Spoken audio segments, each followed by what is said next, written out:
Paul says these ministers are appointed for your good. Do you believe he meant that literally? Paul says something in Romans 13 that most people read right past. He says these ministers of God are for your good.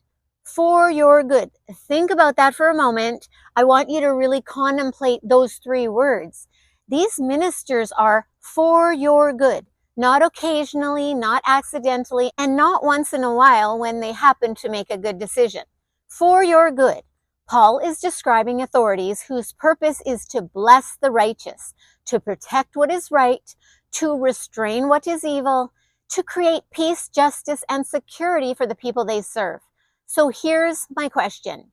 If Romans 13 is describing secular government, why does Paul speak in absolute terms?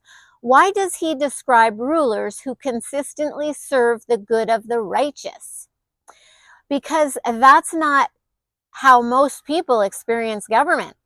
Paul isn't describing what these ministers should be. He's describing what they are, ministers of God for your good, which raises a difficult question.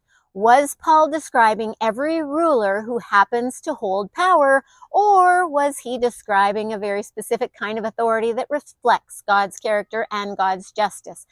Because if the authority Paul describes consistently blesses the righteous, then we need to ask whether we've been reading assumptions into the text that Paul never put there.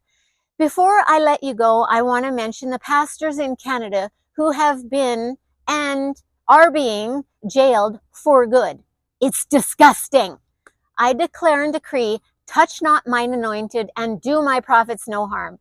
Thank God the foundations of Canada are crumbling. Rise up, ministers of God, for good and terrorize evil. Matthew 11:12, may the Lord of heaven's armies be mobilized.